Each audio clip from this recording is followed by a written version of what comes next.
Hey y'all, this is Monet, Charles Miller. and you're listening to another episode of the Becoming One podcast. So y'all, we want to take this time to say, hey, thank you once again for tuning into this podcast. And we want to say hello to the first-time listeners. You didn't have to take time out of your day, out of your schedule to listen to this podcast at this very second, but you did, and we appreciate you for it. If you didn't know, you can find us on social media. You can follow our business page at The Miller Initiative, which is on the Instagram, and you can also find us on the Facebook. If you want to follow us personally, you can find me at Monet K. Miller, and you can follow him at Travis.n.Miller on the Instagram. Okay, and I'm pretty sure I'm on Twitter as well. He is too, but he probably doesn't know his handle. But if you look for Travis Miller, you might be able to find him. Also, you can also, I said also like 5 times already. Yeah, you did. In other news, you were sitting on the Facebook, the Instagram. I don't know what that's about. I did that on purpose. I was feeling it. So you can, in addition to that information, you can find us at our website at www.themillerinitiative.com. If you have any new explorations, you can actually listen to our podcast on our website. If you want to email us to ask us questions, have any comments, concerns, want to share a story, want to share some topics that you want us to discuss, you can email us. You want us to get on your podcast? Yes. You can email us at becomingonepodcast@gmail.com. That's becomingONEpodcast@gmail.com. And if you want to talk to us, let us hear your voice, you can leave us a voice message in our DMs on Instagram as well as on Anchor. Yes. I think that about covers it. Yeah, I think that's good. I don't believe I missed anything. So, y'all, check this out. So I've been thinking about this for a while now. This is a conversation that Travis and I had briefly had once upon a time. So y'all know how when there's an argument in couples and the woman gets mad, usually you'll see or hear about how she's usually kind of just quiet and she get mad that he's not upset about the fact that she's mad. Like he's supposed to come and like, see, what's the matter? What's wrong? How can I make it better? And when he doesn't do that, like the woman gets like even more upset. Like, I'm mad that you not also mad. So we were having this conversation about how there is a perception in our society, like men almost expect women to act like children. Yeah. Which was newfound information to me, at least putting it in that terms. So usually there's this expectation of happy wife, happy life. Like there's this catering to the woman all of the time in every area. Before we move forward, for everybody that just got offended, just stick around and have a conversation. It's a really great conversation to unpack. Don't do us like Dave Chappelle. Don't cancel us. We have more to say. But just listen. This isn't everybody, obviously. This isn't everybody. That doesn't apply across the board. This is in general in general terms. It's an ideal. It's a mindset almost, like in society. Like, again, I mentioned it's this concept of happy wife, happy life, kind of putting the wife's happiness, needs, wants, desires above all else. And usually people operate like that when it comes to their children. They want their children to be happy. They want them to grow. They want them to thrive. And you always hear about all these sacrifices that parents are making to make sure that their child is, well taken care of in every area of their life. And it's almost that same kind of posture that men sometimes have towards women, if you understand what I'm saying. Yeah, and it's kind of like taught, or it has been taught in general terms, right? Mm-hmm. As far as, she gonna get mad at you and she just gonna not talk to you for a couple of days. Mm-hmm. It's whatever. Go on a ride, go about your business, and just leave it at that. It looks like my volumes are low. I can hear you fine. Test. Okay. Well, it looks as if we're saying, let me fix this real quick. You go. Let me fix this. Okay. Well, while he's taking a break, so it's this weird mindset structure of how women are almost like people believe women. Women have fits and they get mad and they get angry and they pout and they might cuss you out or they might throw stuff. We see it perpetuated in media. We see it in movies. We see it on shows and even on social media and all that jazz. But it's like the conversation is never ending. It's on a constant loop. Like people expect this out of women. And if they don't necessarily expect it out of a specific woman, it's almost like the behavior isn't an uncommon thing, or it's not too far off if you hear of a woman pouting, having a meltdown, having a fit. And this just goes beyond even relationships. This is just across the board for if women are just out and about and something pop off. And I'm not necessarily just talking about how the Karens act, but it's just this idea that just this is sometimes, behavior you see out of women. Yeah, and it was kind of, my levels look better? I think it's fine. All right. If the levels come out bad, I'm sorry, y'all. We're hearing it fine, but if y'all hearing it fine, not fine, we're sorry. We're gonna continue to work on it and fix it. Anyway, for what you're talking about, it's even taught, right? Like it's even, your lady, she gonna get mad at you. She's not gonna talk to you for a couple of days. Just go about your business. If you need to apologize, just apologize. Well, what if I don't know what I'm apologizing for? Just apologize for the sake of peace. And go about your business and just don't worry about it and just continue on. But I mean, if we continue to do that, that takes away from the relationship in the long run. You know what I mean? That takes away from the experience that I have of learning my wife. It takes away from the experience you have of learning me. It ignores the actual issues that we have going on. And I mean, it's just not healthy. And like you said earlier, like with the whole happy wife, happy life thing, we don't subscribe to that. Like we're more so the happy spouse, happy house. Yeah. So both people's feelings, emotional states, their mental health are important. Both individuals have to be happy within the relationship. So that's more so what we're on. And it seems as though more people are going that direction, but what? So I'm not, am I cutting you off? No, go ahead. So this is an example for people who are like, I don't understand what that means, like expecting women to act like a child. So usually when you see a child, and this doesn't apply to everybody's household, everyone doesn't do this, but it's not an uncommon thing to see. If you see a child having a meltdown or struggling emotionally or whatever the case might be, throwing a fit, throwing a tantrum, some parents will just kind of throw positive, or not even positive, throw happy things at the kid. Or give him some candy, give him some food, give her whatever she wants, give him whatever he needs. He just needs his toy, and the kid could be screaming, acting a complete fool, and some people will still just give the kid whatever they want. Just give him this, and he'll be happy, he'll be quiet. And I think sometimes when people are operating under this mindset of expecting women to act like children, they do the same thing. Give her some more money, give her some sex, give her some food, and she'll be good. It's the same thing. At least it perceives to be the same thing in my mind. It presents as the same. And what's interesting is when you think about that, like I know I had a friend one time where his girl just blew up on him, and she was just going off, just yelling, screaming, cussing, and he's just sitting there looking at her. And then when she was done, he said, "Okay, what we do here is communicate. So if you have an issue with what's going on, if you have a problem, then what I'm going to need from you is to talk to me and not just cuss me out. Yeah. And even if you do get to the point of cussing me out, when you're done, you're going to have to come back and we're still going to have a conversation. Why? Because we're grown here. Like we're going to focus and build towards mental stability in both of us. Like we both have to be able to communicate how we're feeling, what we're thinking, yada, yada, yada. When I say mental stability, I ain't calling nobody crazy, but it's more so our ability to communicate what's inside of us. Does that make sense? It does. And I mean, again, making the comparison, and I'm not saying I necessarily believe this is right. I just know that we see this happen. People expect children to stumble through communicating effectively.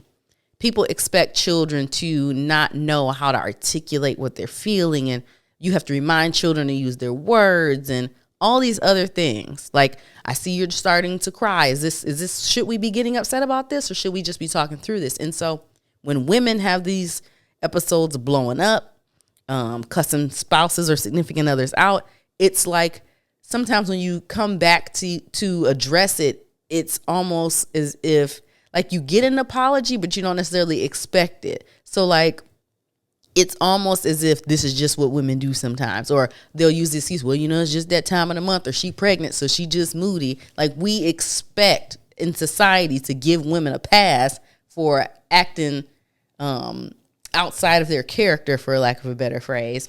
Like, it's just the expected thing to do. We just got to deal with it.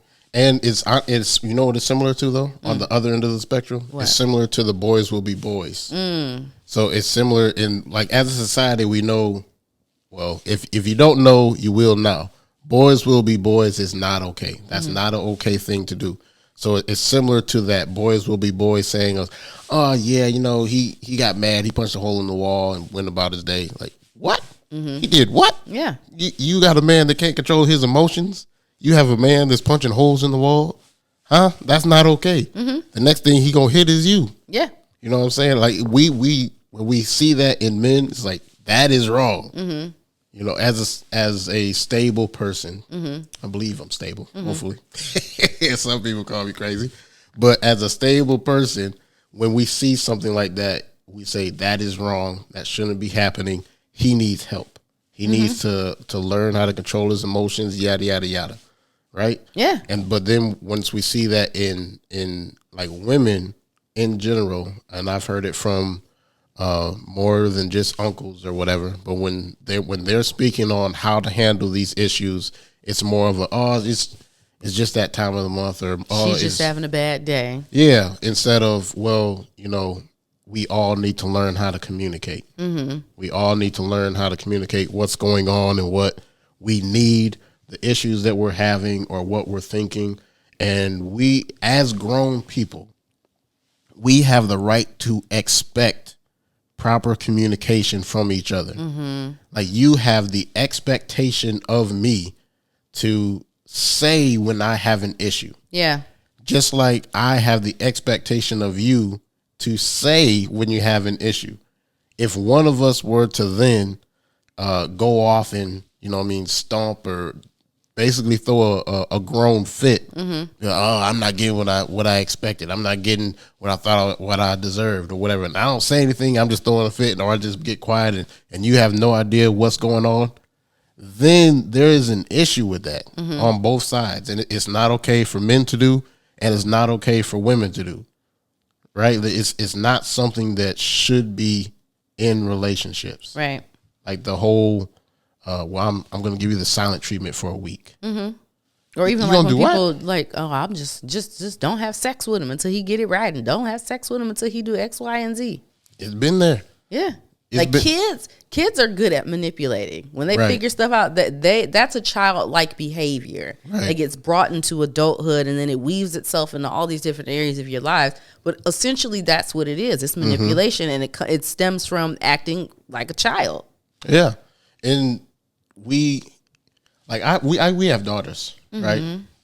And Atara and Aaliyah,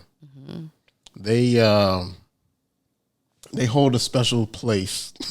They hold a special place in my heart, right? But if I were to raise them to be like spoiled, and they don't learn communication the way like TJ has to learn, yada yada yada, and I'm basically setting them up for failure. Yeah, you know what I mean? I have to raise both TJ and Atara and Aaliyah all to be able to communicate effectively what is inside of them. You know what I mean? The ones that I don't do that, I'm setting whoever that is up for failure. No matter how much of a special place they hold in your heart or whatever with your kids or your spouse or whoever it is that's holding that place, if you aren't attending to that need, then you're setting that person up for failure. Without even realizing.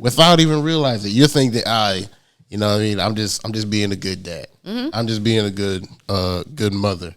No, that person, once they leave you, nobody's going to be sitting around, okay, you know, I know you're upset and you did this, but, you know, it's okay. Nobody's doing that to them. Not a single soul. And then, like, for men, it's, bro, you grown. You got bills, you got kids, you grown. Who are you to walk around throwing a fit? You grown, fam. They do it. And then for women, it's the same thing. You're ma'am, you're grown. You are grown. There's the expectation that you will take the time to learn how to communicate. And even just kind of looking at it even further, like the whole idea that somebody has to tiptoe around you to make sure they don't say anything to make you mad or upset you because they know how you get, or they know how you gonna act, or they know how you gonna be. Like, people do that when they don't want to set off a little kid. Like, I worked in residential programs before. I worked at a military academy with at-risk youth before, and I've seen multiple staff come in and just kind of let the actions of certain kids kind of just slide a little bit because they don't want to set the kid off, because they don't want to deal with the emotional or verbal outburst. The repercussions. They don't want to deal with what this kid is going to give them as a result of being mad that they didn't get what they want, throwing a fit because they said something they ain't like, or them being held accountable. Right. And so it's almost the same. Well, it's essentially the same thing. Like, well, you don't want to have to try to hold this person accountable because they're going to get an attitude or get mad, and you don't want to deal with that. Or you don't want to tell her no because you tell her no and she's going to get mad and she ain't want to have sex, and then y'all going to have an argument and all these other things. It's the exact same thing. And I don't even think anybody, for the most part, is looking at it from that angle or vantage point of how this is very childlike behavior. Allowing the behavior to continue without trying to hold anybody accountable, and then actually executing the behavior out in your own life. Right. And I think it's crazy that it's not even recognized. Like, people don't see it. People aren't aware of it. People aren't sensing, like, wait a minute. Like, nobody's pausing and saying, hold on now. Now, wait a minute, maybe this is an issue. And we make fun of it about it on social media all the time. What do you mean? Like, for instance, there's a reel that went around, and it's like every single person does it the same way. Mm-hmm. The girl puts her arms up, and it's like she's powering up. And it's like when your boyfriend tells you no, and your arms come down and it goes to her hip. It's like, and she starts screaming or throwing a fit or whatever. I must have missed that one. Honestly, I'm probably saying it all wrong. That's like the interpretation of it in my head. Mm-hmm. But it's a reel of that nature, mm-hmm. where she's like, I'm going to do it. He's no, wait, no. Like the guy's always, no, please, please don't do it. Mm-hmm. I'm going to do it. Starts pouting and stuff. And that type of thing is made fun of all the time. And what happens is art is imitating culture. Mm-hmm. So it's showing what we're doing. That's all social media is a big mirror. It's showing us and magnifying really what we're already doing, and that's just part of it. It's funny you brought up like the reels or whatever, because I was actually on Instagram. I think it was today. There was a reel that I saw. This lady was trying to do like a life hack, and so she said, order groceries for pickup, and then basically like tell your family you're going grocery shopping, and then you get 2 hours of alone time. And then some people were commenting like, oh my gosh, it's such a great hack. But then other people were saying, or you could just act like an adult and be honest and say you need some time to yourself instead of lying and saying you're going to go grocery shopping when you're just picking them up. Yeah. I mean, because like you said that before, and we've talked about this on this podcast actually in the past of like Atara, Aaliyah, TJ, they all need to know that you deserve your own personal time as well. So if you want to go to the store by yourself, then you can say, no, I don't want you to come with me today. I need some alone time, right? Like that's the grown way of handling these things is I need some space. And then it's telling the other person, what are you doing? I'm on my buttons. Yeah, well, you mess with my headphones and whatnot. Sorry. It's telling the other person like what's going on with you and preparing them. There was another podcast we listened to, with Belief and Yvette, and he was saying that when she gets ready to do something, she doesn't tell anybody. She just goes and does it, right? And this is by the way, that's a great podcast. We always big them up. We're a Patreon of theirs. Great family. Go support them. Like, comment, share, whatever. It's called How Married Are You? How Married Are You? They're not recording right now, but they have a vast what am I trying to say? I don't know. They have a catalog. Topics. They have a catalog of topics. There's a lot of podcasts over there, all right? Y'all get me? There's a lot of podcasts over there. Go listen to them. We're building here. Keep listening to us. But anyway, she would just do something and go about her business, and then he's sitting there like, what just happened? What did I miss? What is going on? Right, and it's that same thing.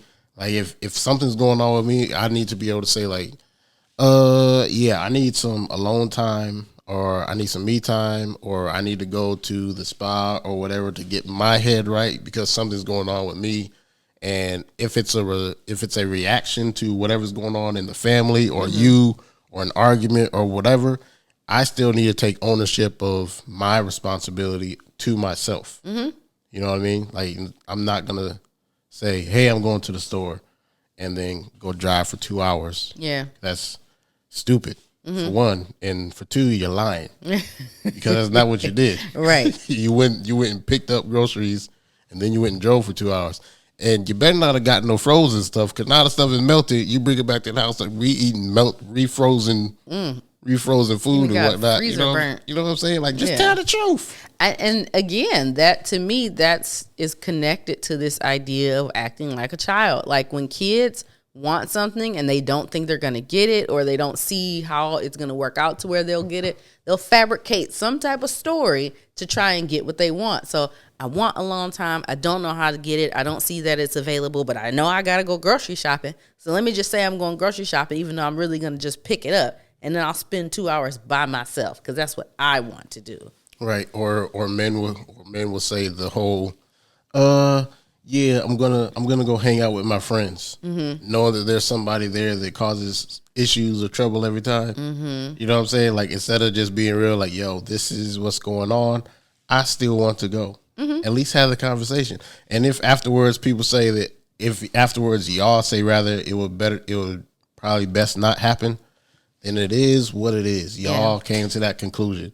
It's not like something blew up or whatever. Just because you don't get what you want in that moment, it's not the end of the world. Because again, that's childlike thinking. And we're grown people. We're grown, but we're operating out of the those unresolved issues, or those things that are unaddressed, or when that stuff starts to bubble up to the surface. That's stuff from childhood. And people don't recognize it, and so they just think, oh, well, this person is just being X, Y, and Z. No, that's their unaddressed issues causing issues in the current time. Yep, it's bubbling back up to the surface, and it needs to be dealt with. That's the truth. Okay. I thought you were trying to be weird with the bubbling up, like, bubble guts or something. I'm definitely not thinking of diarrhea. That's not what I'm. Anywho, y'all. Not even close. Oh my gosh. So, anywho. Basically, this concept and idea of people expecting women to act like a child, when you first mentioned it, I was just kind of like, oh, dang. Like, first of all, I ain't never heard nobody say it like that before. That's number one. Number two, just recognizing that we truly have structured a society to kind of not accommodate. I can't think of the word I want to use right now, but we're accommodating essentially these behaviors, and it's leaving a lot of women unchecked. Like, when you do that, you don't give your partner or your friend or sister or whoever it is that you're allowing to continue to do this and treat you and others around you like that. You're not giving them space to grow because nobody's challenging the behavior. And I think and this is just me thinking about this on the spot. I haven't done the actual research on this part of it, but I think that this is like a response to men running rampant with childlike behavior. Ooh. Right? So it's like, well, y'all been doing this for years. Yeah, men have been doing that for years, decades, generations. Yeah, it's happened. Yeah, I can say that without like any doubt in my mind, but it doesn't make it right. No, you know what I mean. And if I'm going to fight for healthy relationships, then I have to call out child behavior in men and women. Yeah, you know what I mean. And neither is okay. Neither one of them. And it's almost like, I think with men, people see it and can call it out, and they will label it as childlike behavior. But I don't know why. But in women, it's just like, well, that's just how they are, and I don't understand why that dynamic is. Well, the reason why I don't like it is because I feel like people look at women as if they're weak, and that's not the case. You know what I mean? Like if if I look at you as strong, I'm going to treat you as if you are strong. And I know that a lot of black women say, well, I don't want to be labeled as the strong black women. I want to be able to be taken care of, and I don't want you to expect me to do everything, yada, yada, yada. When I say strength, I'm not talking about I expect you to take care of everything on your own. When I'm talking about when I say strength is like I see the potential in you to become who you're meant to be. Like you're way more than for you, it would be you're way more than a stay-at-home wife or a mother, but there's a lot more jewels within you than that. And so because I see that in you, I'm going to treat you as such. I'm not going to look at you like, oh, you're just this little delicate flower. And if you ever have any type of trouble in your life, don't you worry your sweet little head. I'll take care of it.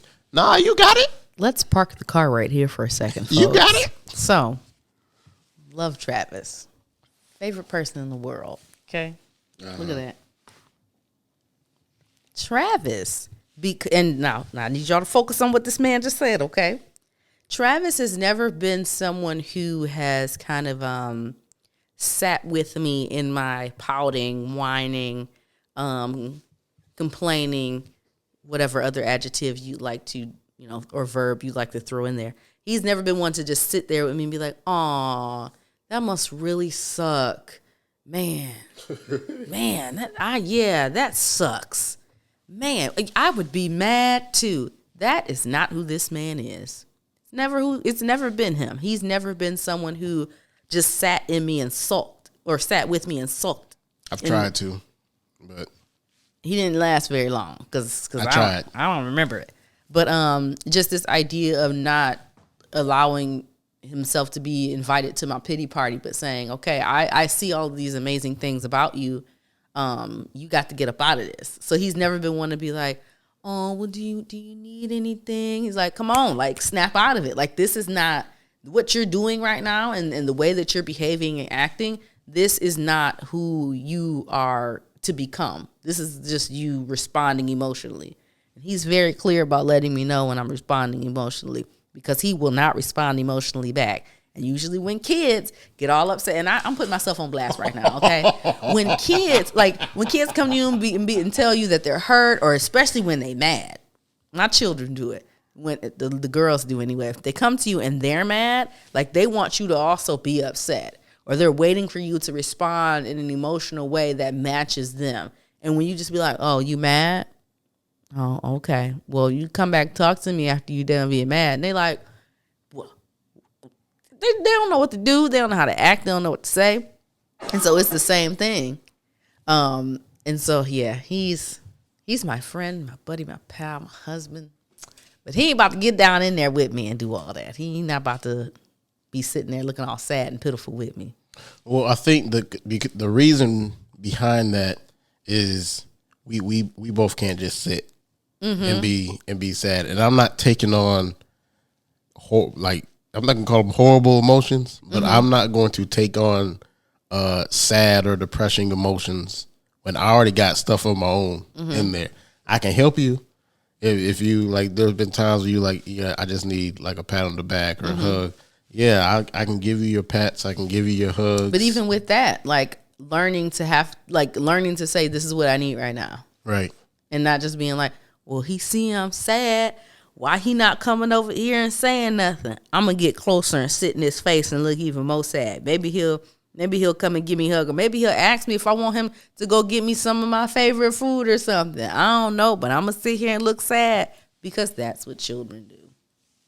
You better open your mouth. And he is not going to do it. And part of, for me, I don't really like social cues and stuff. A lot of them go over my head as far as like so when you come into a room and you look a certain type of way and I say, Monet, what do you want?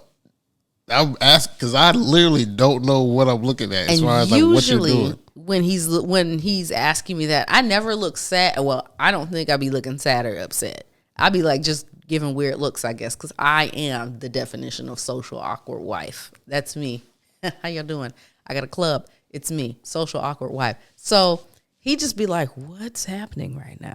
He'll ask me then, but if I'm like just upset, he don't even, sometimes he don't be seeing it. He just be focused on whatever he doing. Because it's like, if you're upset, come and tell me. Right. We can talk about it and work it out versus clearly it's obvious that I'm upset. So he clearly should figure it out and do something to fix it. I think that's what a lot of situations call for when people get mad that nobody's responding to their frustration or anger. They're wanting somebody to come and fix it for them without them telling them they want it fixed. Yeah. Like, I don't want to put in any work. I want you to fix my situation, and I just want to sit here and wait for it to be done and fixed. And here's the thing about it, and this is just in our case, like, I have no clue what actually needs to be fixed. Mm-hmm. Right? There's been times where we've talked, and you're like, well, I need this. And I say, oh, okay. Well, then I go do that, and then the situation comes back up. It's like, well, no, and this time I need this. Mm-hmm. Well, last time you said you needed something else when this happened. Well, no, that was that time, but this time I need this. I don't know. Mm-hmm. I don't know the difference between the two. So I need you to tell me. Mm-hmm. I need you to communicate with me. I need you to talk to me. Let's talk this thing through and we'll figure it out from there. But I can't continue to guess what you want and then get it wrong and then waste all this time guessing what you want. And then you're still not satisfied. The problem still isn't solved. And neither one of us is happy. I'm not happy because I'm being pulled away from what I'm trying to do. You're not happy because you're not getting what you actually want. And then we're both not happy, or I'm even more not happy because the issue was never solved.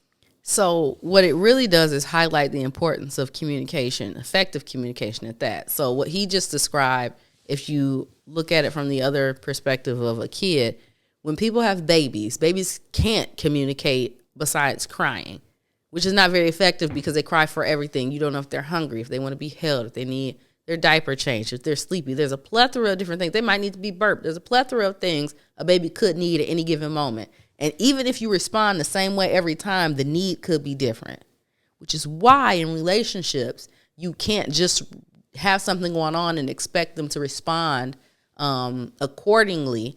If every time, you get overwhelmed or upset about something, you start crying, you might be overwhelmed or upset about different things. So the one response that worked when you were overwhelmed or upset about work might not be the response you need when you're overwhelmed or upset about just needing, the kids to stop touching you.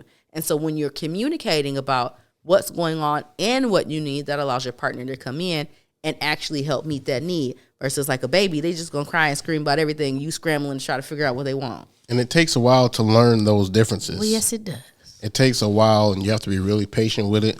So, like we talked about earlier, how there's times where you have told me one thing, and then the next situation you needed something different. Like, I didn't know that at that time, so I had no clue how to respond. But now, after being in it for years, like we've been in this thing for 7 years, now I can be like, oh, okay, she just came from this.